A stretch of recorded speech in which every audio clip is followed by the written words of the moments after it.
What if you could control time with just a remote? Meet Michael, a man who can. One morning, he's helping his kids, Ben and Samantha, turn on the TV, but he can't seem to find the right remote. The O'Doyles have a fancy universal remote, Ben says. Yeah, well, good for them. Michael heads out for work, but not before and during his daily harassment from Kevin O'Doyle. My dad's new sound system is Bose. Your father's stereo blows? That's too bad. At work, we meet his quirky assistant, Alice. Can I go pee? Yeah. She waddles off as Michael heads to a meeting with his boss, John. Michael's architecture plans are being scrutinized by Prince Habibi and his minions. It seems neither Michael nor John can get the name right. Hubba bubba. Anyway, Prince Habubu isn't a fan of the fountain. He wants a nice open space for dancing ladies. John makes the necessary adjustments. Perfect. Afterwards, John has a Japanese deal for Michael, and he's got to get to work on it pronto. But I have a camping trip coming up. Can't it wait? Michael, they're Japanese. They can't even wait for their fish to cook. Michael gives in, choosing work over family. Oh, and by the way, we're meeting with Prince Abidi for drinks in a bit. My son's gotta swim me.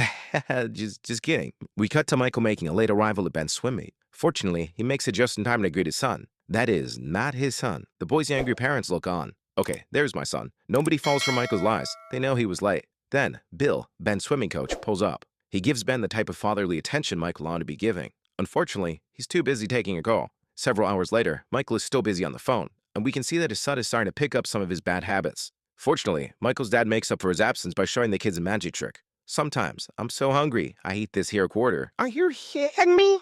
Damn, he's even talking like his dad. Later at night, and back at home, Michael breaks the news to his smoking hot wife, Donna. An argument follows with Michael remarking that no matter what he does, he's disappointing someone. Donna counters, well, you better make sure you're not disappointing the wrong people then. Okay, just let me watch TV. God damn it, I need a universal remote like this stupid O'Doyle's. Michael storms off to his car and stuffs his face with Twinkies while searching for a store. Everything's closed, except for Bed Bath & Beyond. He enters the store and makes his way past the various sections. We've got Bed, Bath, and Beyond. Alrighty then, he heads in and finds himself in a long dark corridor. At the end lies a mad scientist named Morty. Universal remote, huh? I got just the thing for you. Morty directs him towards a door before stating, I'm gonna rock your world. We see that the door is labeled Way Beyond. Inside is a gargantuan warehouse. The pair make their way towards the newer stuff, and Morty opens a giant box that contains one item, the remote Michael's been longing for. Morty explains that it isn't even in the system yet, so he'll give it to Michael for free. What's the catch? Want me to take my shirt off or something? Morty dismisses his concerns. Good guys just need a break sometimes. Fair enough. Michael returns home, and it looks like he's getting sick. This ought to help. Then, he grabs a Twinkie and puts his fancy new remote to good use on the TV. Though, his wife soon comes down to question him. You know, after you get this big promotion you're fighting for, are you finally going to have time for us? Or is it just going to be more of the same? Michael pauses the TV with his remote, but inadvertently pauses time. As Don is frozen in place, Michael is none the wiser. He proceeds to explain that once he's at the top, he'll just hire dummies to do his work, just like his boss is doing with him now. He impauses time, and Donna says, just think about it, before walking off. Afterwards, Michael gets to work, but his dog, Sundance, is acting up. In a fit of rage, he grabs the remote and tries to lower the dog's volume. To his shock, it works. I think the cough syrup's kicking in. He takes Sundance outside to do his business, but Michael quickly grows impatient. If only I could... Oh shit, I can. The next morning, we meet Donna's friend Janine. She reflects on Michael and Donna's loving relationship before Michael says, well, you could have had this too if you didn't do what you did with your 3 different husbands. Janine starts walling out, and Michael whips out the handy-dandy mute function on the remote. Oh wow, he can even watch TV while pretending to give Janine his attention. After the morning mayhem, Michael heads out. Kevin O'Doyle's once again flexing his drip. This time, it's a cool robot dog. This thing is more expensive than your car. Michael pays a visit to Morty and reveals that he knows what's going on. Okay, you got me. I'm on a prank TV show. Have your laughs. I think that's probably the last conclusion I would come to. Morty promptly corrects Michael. No, this is very much real. Here, just go ahead and hit the menu button. Boom.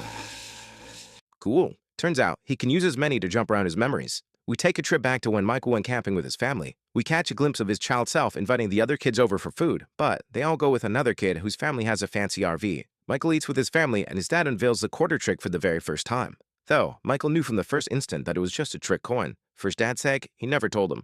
All right, let's wrap this up, Morty says. The pair exit the menu, and Michael asks who exactly Morty is. You know who I am. Morty leaves him with a business card, and Michael goes on his way. We cut to John. Yeah, I'm not sure what's going on here. Michael stops by and learns that John's got another big project for him. If he can reel this one in, then it's Ari, partner. Uh-oh, bad news comes through on the intercom. John's gal just checked into rehab. Looks like he's going to be alone on his trip to the Hamptons this weekend. However, Michael has just a solution. Oh, I got just the gal for you. Her name's Janine. Let's just say she'll eat you right up. Heh boy. Suddenly, Alice barges in with an important inquiry. Okay. Michael heads home and finds Ben playing catch with a very rude Kevin. Alrighty, let's just stop time, move your hand down, and... Upon entering his home, Michael finds Donna on the phone with his parents. They want to come over for dinner. He signals to her that he's too busy, but she tells him to come anyway. Man, how am I going to get all this work done? If only I could. Ah. Michael skips through their dinner, and we find Ben stuffing his face, and then Sundance stuffing the duck. Ah, the signature look of superiority. Michael keeps skipping until he's downstairs working. Donna comes down and shows the aftermath of Sundance's rampage. Then she asks for a favor. Can you look after the kids while I clean up? I can. I'm busy. An argument erupts, and Michael quickly looks for the easy way out. Oh, I just skipped an entire argument. He checks up on her and finds her in an apologetic mood. They make up. Then the mood strikes. But only for Michael. Donna suggests he give her a massage to warm her up, but he's awfully lazy. Actually, you know what? I didn't want the whole thing to go that fast. After that 3-minute exercise, Donna's left unsatisfied. A concerned Michael heads out and makes a late-night call to Morty. Whoa, how'd you get here so fast? No. The pair chat outside about the remote's fast-forwarding functionality. Morty explains that while he's skipping through time, his body's left in autopilot. He's not exactly the life of the party, but he's there. They finish their walk, and the sniffles hit. Michael clears his nose, then realizes, hey, I can just skip this. He wakes up sometime later to find his sinuses clear as ever. Whoa, I just skipped an entire weekend of working. Time to get ready for work. Bam, I'm showered, I'm dressed, I'm feeling good. Daddy, chill. Michael drives to work and encounters a rather flamboyant singing man. Considering all the traffic, his next move comes with ease. Fast forward. Hold up, let's hit the slow-mo real quick. Heck yeah, my dudes. Next up, let's see if we can work on our town real quick. Wait, no, that's Scream. Okay, there we go. Michael heads inside and speaks with John. Did you finish? Yeah, I guess. Oh, okay. Okay, yeah, look at that. I even put a river in the lobby. Good job, me. John proceeds to give a meeting about harassment in the workplace, of which he admits he's quite guilty of. Michael has some fun with the various settings, turning John into a heckin' wild boy. Later at night, we find John and Michael meeting with the Japanese property managers. They excuse themselves, and after John mistakenly says he wants to eat their national heroes. Oh crap, I thought Ichiro and Matsuo were items on the menu. Honest mistake. Then, Michael eavesdrops on the conversation and uses the remote to switch the language to English. These stupid Americans with their dumb designs. All we want is to maximize profits. Let's get out of here and enjoy America's crowning cultural achievement.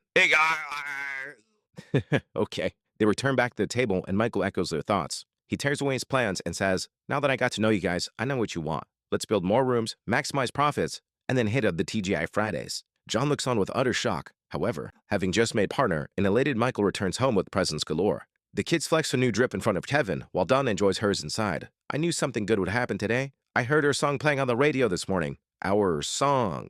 Yeah. Michael has forgotten. Before Donna figures that out, he pauses time and rewinds back to their first kiss. As the song in question plays in the background, the soon-to-be couple passes notes to each other. Will you still love me in the morning? Forever and ever, babe. And with that, they seal a deal. Back in the present, Michael and Donna embrace. I love you. The next day, he heads back to work and receives some awful news. He's not actually partner yet. John says he'll get it after he finishes all the plans for the deal. To say the least, Michael does not take it well. He pauses time and then... Wow, I just got a big headache. Later at night, and as the storm rages on, Michael meets with Morty. He contemplates using the remote to fast forward to when he finally gets the promotion. We're talking about a couple months here. Why not? Morty counters with a reference to the Lucky Charms leprechaun. He spends all day chasing that pot of gold, but when he finally reaches it, it's just cornflakes. What? The point doesn't really resonate with Michael, and you can guess what happens next. And here we are, at the promotion. Oh wow, looks like Don is dating Janine. Heh, wonder how long that'll last. Michael congratulates the pair, though secretly wonders how long John has left before Janine fools around with his brother. Shockingly, John reveals that time has already passed, and they got over that little speed bump. Now, they've been together for a year. Well, wait, a year? It took you a whole year to promote me? Michael walks off, wondering what else he missed. Then, his assistant, Kristen, walks up. Who are you? Where's Alice? She prefers to go by Alan now, remember? What? Sometime later, we find Michael at couples therapy with Donna. He tries to explain that he was on autopilot, and an argument ensues. Suddenly, the remote auto-fast-forwards. Now, he's at home having dinner with his kids. He notices they've grown and expresses how much he's missed them. You guys want to watch Dragon Tales? Well, they've certainly grown up. Then, Michael spots a new dog. What happened to Sundance? Donna breaks the news, and he breaks out into tears. She figures he just had it bottled up so long, is finally letting it hit him. Later at night, a distressed Michael gets Morty a call.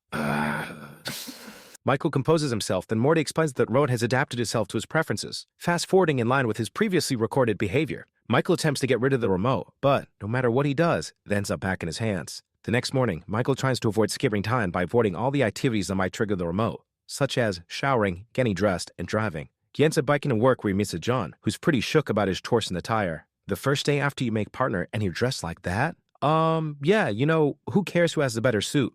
Let's all just focus on what really matters. The work. You're out of your mind, and I love it. Life cue you. John proceeds to share that he's looking to retire to Morocco with Janine. He wants Michael to take over. Wait, no. And just like that, the remote kicks in, fast-forwarding him 10 more years into the future. He emerges from bed and finds that he's ballooned to the size of a whale. He has the remote take him home where he sees that his son Ben is all grown up. Like, really grown up. Michael makes note of his size and Ben storms off while blaming his father. Then, Samantha comes downstairs and she too is grown. Michael finds Donna before Bill pulls up and smooches her. Michael is shook. In a fit of rage, he grabs Bill, but Donna breaks it up. As she shouts at him, the remote begins to beep. But Michael pauses time before it could skip. Morty appears and states that Michael did this to himself, but it's not too late to change. This inspires Michael to write down a note, but not before. John pauses time, but before he can give it to her. 6 years later, he awakens in a hospital bed with Donna by his side. Turns out, after the incident with the dog, a CAT scan revealed Michael had cancer. He also had a heart attack, which is no surprise since he was actually the first person to gain weight during chemo. Looks like the remote skipped all of that. Michael leaves the bed to find all his dreams have come true. Oh look, there's Ben. He's skinny and working in Michael's company. He asks how he lost the weight, and Ben reveals that he's been working out 3 times a week with Bill. Oh, right. Michael suggests a family get-together. We could even bring in grandparents. Ben's expression shifts to seriousness.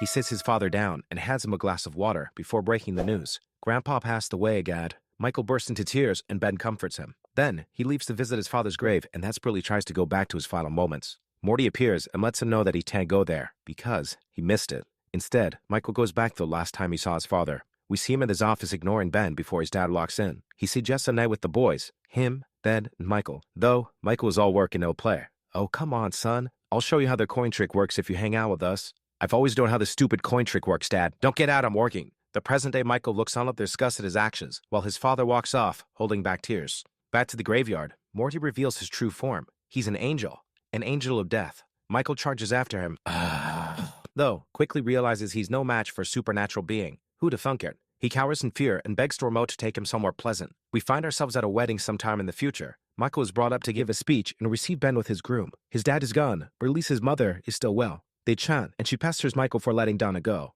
After all these years, she's still just as beautiful. As fate would have it, their song comes on. For the sake of old times, Donna and Michael dance. They enjoy the moment before Michael's fought Samantha, and boy, she's grown. What happens next forever seals Michael's fate.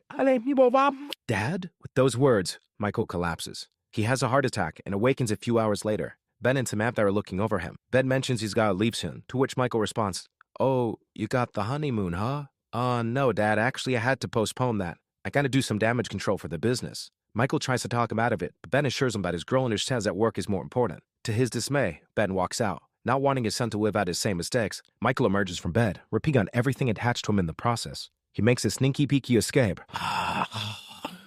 Then, Morty appears and reminds him that those machines were keeping him alive. I gotta talk to my boy. Michael stumbles out of the hospital, but his kids are nearly gone. He runs after them in the pouring rain before collapsing. Ben notices and, along with everyone else, rushes to his side. In Michael's final moments, he reminds Ben that family is everything. He gives his best wishes to Bill. Wait, no, that's not, okay, that's better. Then, he hands Della the note he wrote several years prior. It reads, "Will you still love me in the morning?" A tear runs down her face as she replies, "Forever and ever, babe." Yes, I cried. Michael fades into the forever night, surrounded by his loving family. Just kidding?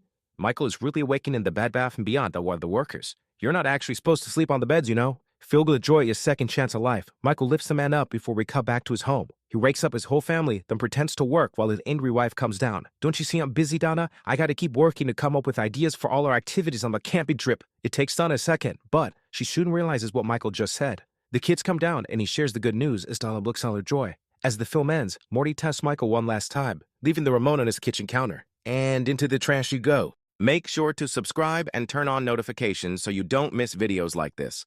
Thanks for watching.